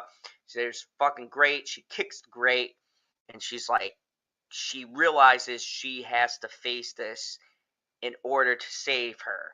So this big fucking thing is like luring her, and it like starts the wood chipper, and they're gonna put the fucking little girl in a wood chipper, and I go, oh god, I guess the whole fucking extended family's dead. And so right as she's about to put her in there, fucking Beth's sitting there, and here's another nod to Evil Dead, of course, the fucking famous saying, because uh, she goes, hey, and the fucking creature turns and looks around, and she goes, come get some. And I was like, I gotta admit, I'm not gonna lie, when I heard that, I did lose my shit. A lot of people in the theater lost their shit. They were like, people were super geeking out. They were like, oh shit. It was like, and she had the chainsaw, and she revs it up. And, struggle ensues. The little girl gets tossed to the side, whatever. Um, she winds up being on the side where the button is to start the fucking wood chipper. Um, the sister is fucking taking the chainsaw and really trying to go at it, but the creature gets the upper hand, grabs her, whatever. The little girl stops the thing. It gives her enough time to grab the chainsaw again. She takes this fucking chainsaw. Yeah, she says the line. It reminded me of Family Guy, where Peter was like, "They said the line, they said the line," but that's how I was in the theater. I was like, they said it, and I will give the actress credit, Lily Sullivan. Very few people can say the iconic Ash line and actually make it work, but in this very rare case, I don't know what it was. Maybe it was because of how they set the scene up and I was so amped up and she was coming from the girl, or maybe they do that thing where they stopped everything, like it was silent because they did that dramatic music where it was like bum bum bum, and then the camera just does this panning, like spinning thing. She's like, "Come get some." Maybe it was her line delivery. I don't know. Like I said in my like non-spoiler review, there wasn't bad acting or line delivery. So when she delivered it, it was like that Ripley Aliens moment where she's like, "Get away from her, you bitch." Like it was like that, but instead of going like full rage mode, she like delivers it kind of cool, but like I'm gonna fuck you up kind of a way. So it really worked for the scene. Like I can't describe it, but I would say it definitely, like, she's no Ash, but I brought the line being used in that way for the creature to be like, "Oh, what the fuck is going on right now?" Because I would, like, people literally were like doing that thing where they were like, "Oh!" Like I had a couple of people in my theater, and you heard a bunch of people as soon as she said that they were like, "Oh shit!" Like people were laughing. Like it was one of those moments. And this is where I think this movie is so good, because there was reactions from the audience. Like people laughed with some of the gory stuff, even though it was like an uncomfortable, like, "Oh my god." People were like, "Oh, this shit is crazy," that kind of thing. Like the audience reacted to the movie, and I think that's what's important. So when she dropped this line in my theater, you heard a bunch of people like, "Oh shit, oh man, fuck her up," like that kind of a thing. So maybe it's the crowd too, because the crowd was so hyped. I kind of got engaged, so then I was hyped, and I love Bruce Campbell, so now like the movie just worked. That moment worked. So she takes the chainsaw, fucking saws her. That doesn't work, but she's like, she fucking like starts to kick her in, and she's like, "Beth, I'm your sister."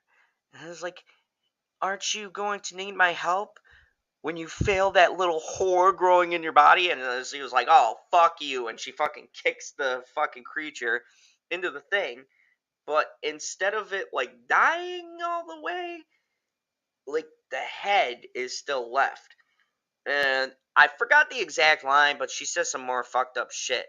And she goes, like, some shit like she's not gonna be a good mother, and can you really like raise my daughter, and or can you orphan my daughter's mother? And she's like, "You are not her mother," and kicks her in the fucking thing.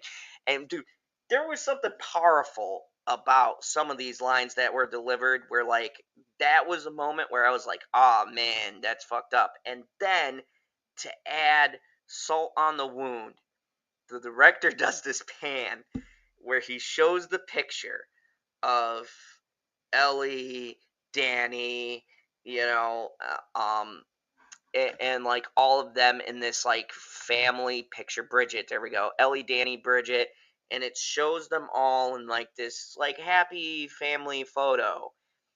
And it's kind of like fucking salt on the wound, because you're like, ooh, out of everybody in that photo, there's only like fucking two people left, and the whole fucking building's dead. So, but I mean, I'm laughing because it is kind of funny when I stop to talk about it and I think about it. Like, nobody's fucking left in that photo. Nobody's fucking left in the building.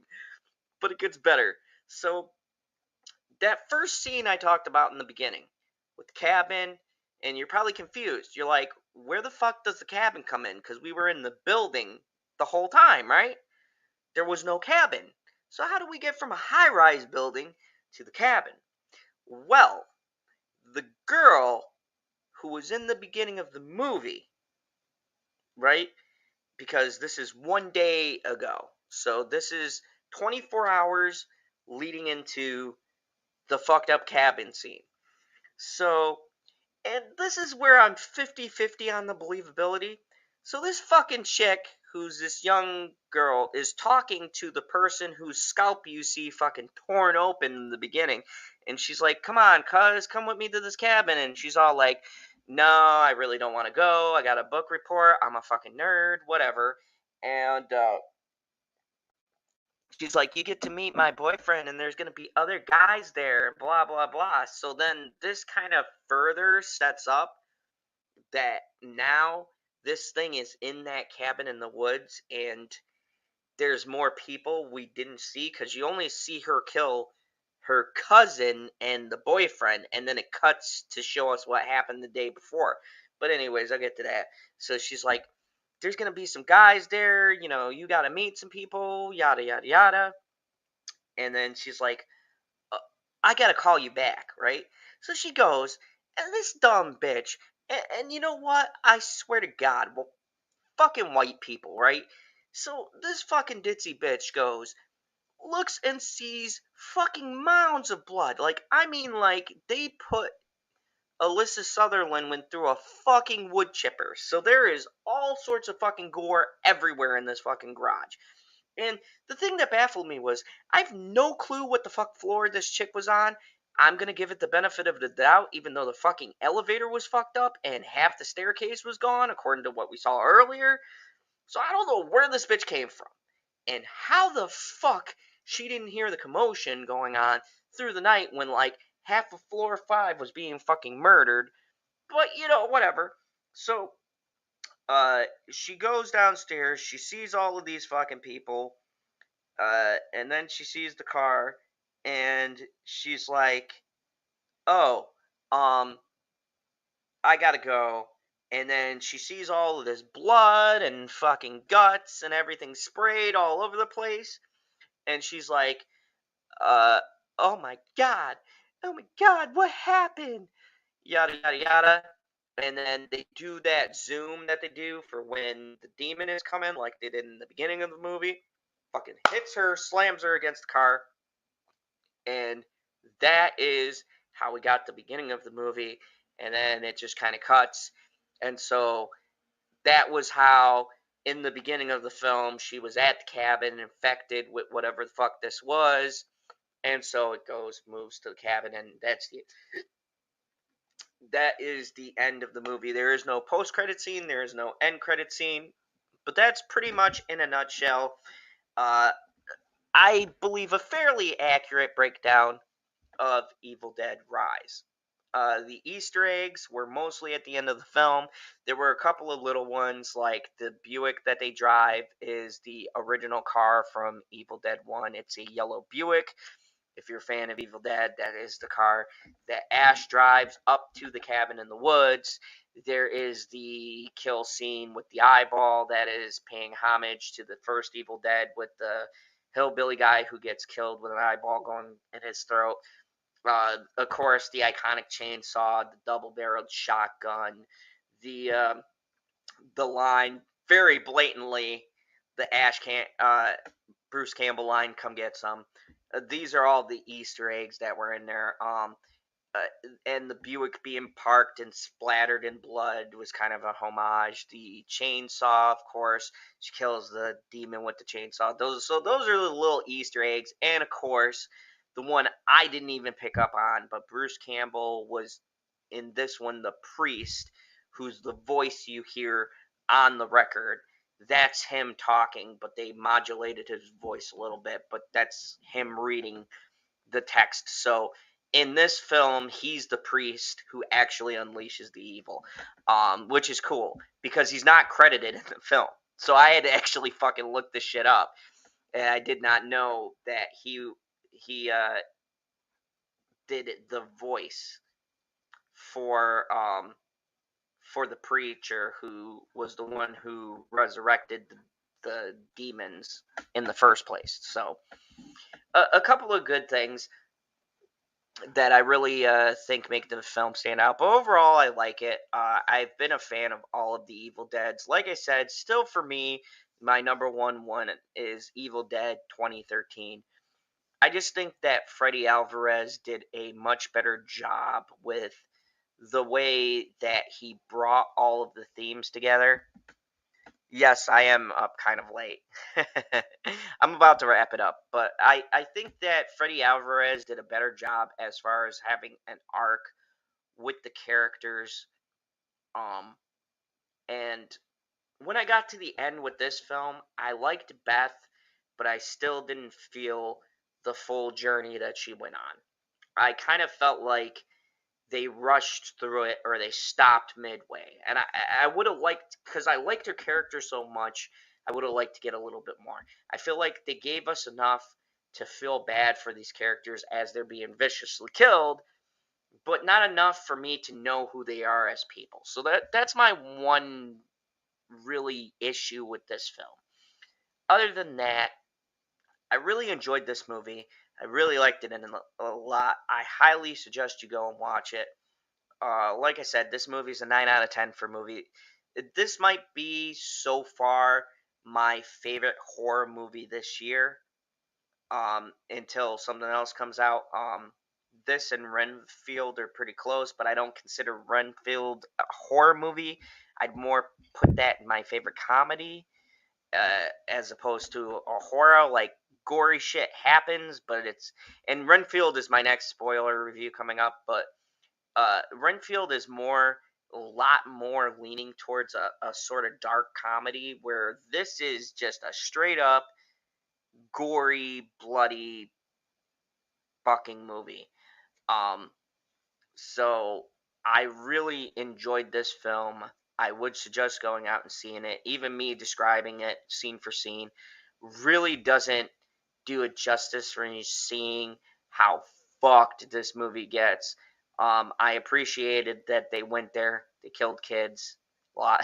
They killed in this movie. I'd say they killed about like 3 or 4 kids died in this film. They did. So like that, the whole fucking family's fucked. Um, of course, the cute little girl escaped, and you know what? I like Chrissy.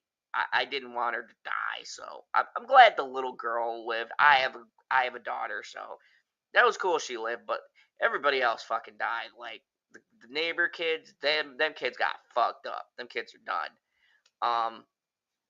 But yes, I did see Mighty Morphin Power Rangers. I'm gonna do a review on that this week, but I have some thoughts on it.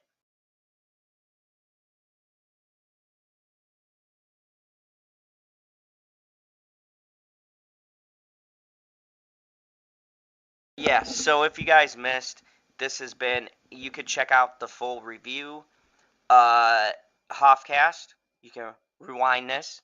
I gave a full spoiler breakdown, but my overall rating on this movie is a 9 out of 10. It loses a point for me because I did not like the fact that they didn't give more character depth when they were starting to go there, and then they kind of stopped. So that annoyed me. But I found this film very good, very very enjoyable. I just don't. I don't like the fact that they had a really good setup and they kind of just stop midway in the film to go full out gore. And there's nothing wrong with that, but I just think 2013's Evil Dead did it the character arc a little bit better. Honestly, I like Mia better as a protagonist, but I think Beth has a lot of potential. And I can see Beth being in another Evil Dead and kind of carrying it over. I just wish they focused on her arc of becoming a mother, and it kind of I wish I felt the impact at the end of the film, because these are very big topics they were tackling. And the way it goes is you find out she's pregnant, crazy shit happens, sister says fucked up shit to her.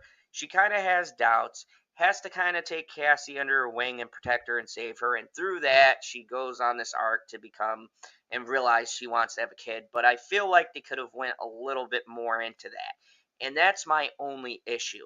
And keep in mind, Hoth, I'm like nitpicking the shit out of this because I honestly love this movie. This movie might actually be, until we get another horror film, my favorite horror movie of this year. It might be my favorite movie so far besides John Wick.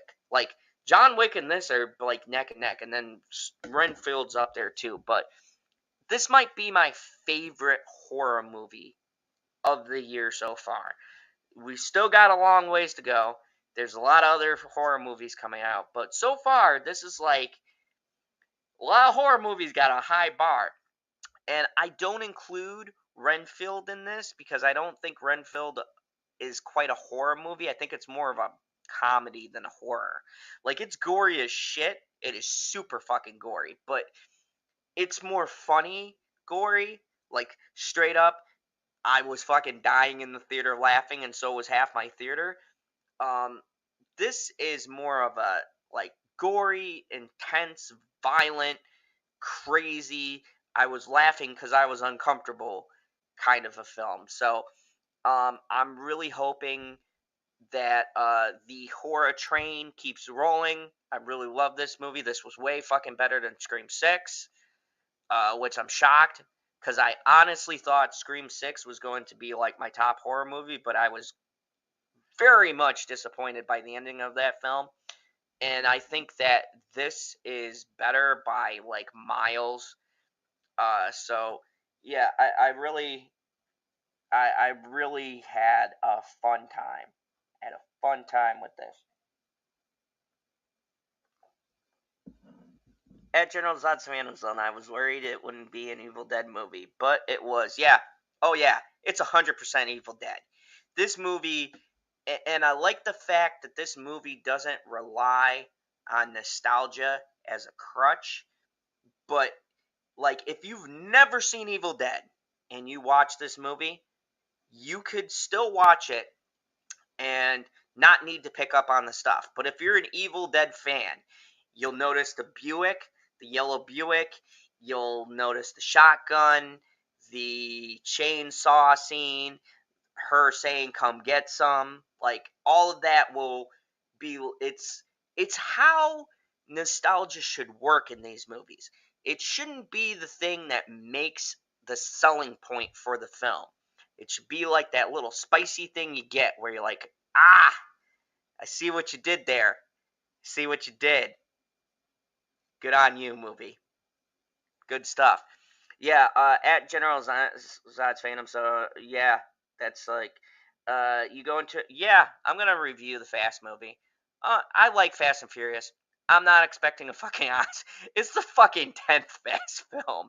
Like, look, I grade those on a different curve because let's be real. As long as cars explode, there's half-dressed women for no apparent reason. Vin Diesel says family at least 5 times, and some wacky, outlandish shit happens. It's a good Fast Furious movie for me. Like, that's what I go for. I don't go for logic. Look, anybody who tries to review a Fast and Furious movie based on logic, you're gonna fucking have your head explode. There's no way you can watch that movie and go, yeah, this is no Citizen Kane. Like, no, that's not how Fast and Furious works. So when I rate those, I rate them on a very low curve. Uh, Zod likes messed up stuff. Yeah, I do. Hoffcat says, at General Zod, absolutely, bro. Thank you. Yeah, I agree. Like, this movie was great. I think it paid a great respect to the source material. I think Lee Cronin has a great future ahead. I loved Hole in the Ground, and now he's done fucking Evil Dead. And I really hope he sticks to this and does the next movie. I like him to tighten up the character work a little bit, but I really think he's the next person to carry the franchise forward. And they're talking, they want to do kind of like an anthology, and I think that's the logical place to go. Like, do different stories and then tie them all in. And they were talking about getting Mia from Evil Dead 2013, and Beth and Bruce Campbell said he'd come back for like a little tie-in movie, and do it now because Bruce is getting old as fuck. And so Ash, Mia, and now Beth, dude, that I'd pay like tons of money to see that shit. Tons of money. I love this movie. Go check it out. It's now at 46.5 million. It was made on a 16 to 20 million dollar budget, so it's made double its budget, depending on which end of that you go. So, congratulations, they made a great film. Shout out to Alyssa Sutherland, because before this, she was a really talented actress that nobody knew about. So now she's going to get much deserved praise. You know, congratulations to everybody involved. This movie was a home run for me. I really love what they did, and I really hope that a creative team or more of these creative teams works on this franchise. This franchise, to me, does not have a bad movie. So I'm glad at least one of my favorite franchises isn't being fucked up in 2023. I have, if you need articles for Friday night, you need to watch the third season of that show you don't like because it brings all the OG characters from TNG. Oh yeah, I watched it. I got yeah. Planet Keys Queen. I will. I might actually break my rule and review Picard season 3, because as much ass as everybody kisses of that show, I do have a couple of issues with how fucking stupid that season final was. I would have to explain that in a full video. This is Evil Dead. I don't want to talk about that because I'll raise my blood pressure. I do have a lot of issues with that final. It's as good as this writing team was going to get, but it's not a good Star Trek script. Like there's still a lot of fucked up stuff. I Planet Q's Queen, I don't know why you got to bring me to that dark place. I will definitely make a video about that because I do have some shit to say about it. But it's as good as we're gonna get from Kirkman's Star Trek, and it's a better send off than I ever thought they'd give the original cast. So, you know, even a broken clock gets it right twice a day. I don't know. Yeah, no Wesley Crusher. Yeah, yeah, yeah, yeah. Yeah, don't worry, Planet Q's Queen. Remind me. Send me a DM in the next couple of days. I'm working 6 days straight for bitchy, but remind me. Anyways, at General Zod's Phantom Zone, it was a huge risk for the story to go from haunted cabin to apartment building, and it worked. Yeah, it was. And I think that's what the series needs to do. You need to change and evolve it, but you need to not lose the identity. And I think that this director did a good job keeping what Evil Dead was and not forgetting what made Sam Raimi's movie famous. And I think it's not the location and not necessarily the person working on it. I think selecting the right director who really is passionate and cares and is a fan of what they're adapting, I think that makes a difference, and it shows. Lee Cronin movie, it's not perfect, and there's gonna be some people who don't like it. Justin, being the fucking weirdo he is, doesn't like it. But shout out to Justin, go check out his channel. But me personally, as a huge Evil Dead fan, I enjoyed it, and I thought it was really good. I thought it was a great entry. I thought it was a very interesting place to take the franchise, and I'm hopeful for a franchise for once. I'm not sitting here and actually nitpicking political bullshit or stupid shit that they threw in the movie. I am hopeful for the future of this franchise, and I'm optimistic in the next movie, and I think that's what's important. If the movie gets made and it makes you want to talk about what they can go, they mentioned there's 3 different books. We can have all sorts of stories, and I like this. I like this direction. I think they did it good. I don't think there's a single Evil Dead fan or any reviews I've seen that have totally shit on this movie or thought this movie sucked. It's been across the board. Like, this was good. And now we won't have to wait another 10 years because this movie has already doubled its budget. What the budget was, it's already doubled it. So, this is a movie that you took Lil Zod to? Yeah. My kid is a fucking champ. Like, here's the thing. All of these people scared. My daughter sat in there and was a champ. She didn't move. She didn't budge. She was a fucking pro. she gave it a 10. She loved this movie. Uh, I have to show her the rest of the series, but we watched like Evil Dead 2013 and we were watching some of the other ones. I didn't get to the other movies. I want to make that kind of like the trilogy together, but yeah, she's a little pro. That she hung in there, so yeah, that's Lil Zod. Super proud of my kid. But anyways, thank you guys for hanging out. I appreciate you guys joining me. I will be doing another stream. I might not have the late night talks this Friday because I have to work for my lovely lady. She's gone down south, so I have to cover her shifts. So I do have to work Friday night, so I won't be getting back till almost 2 in the morning, and I don't think I'm gonna do a stream at that time because I'm gonna be fucking tired. But yeah, yeah. I've taken her to see all the fucked up stuff. Yeah, yeah. But she's a tough little girl. But anyways, I'm going to have some more videos up. This Sunday on the Prophets of Geek Culture.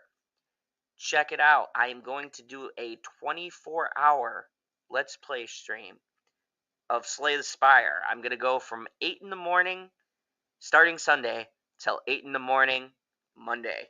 So, definitely check that out. I've always wanted to do a 24-hour, like, something. So I'm going to do a 24-hour just playing through this game. I might throw a couple of other games in there. I might do some Power Chords, Beneath Orisia, and Slay the Spire. Maybe some Marvel Snap in there. It's just going to be a 24-hour gaming stream. I'm just going to go 24 hours straight. So, this Sunday, okay, I'll be checking it in and out. Yeah.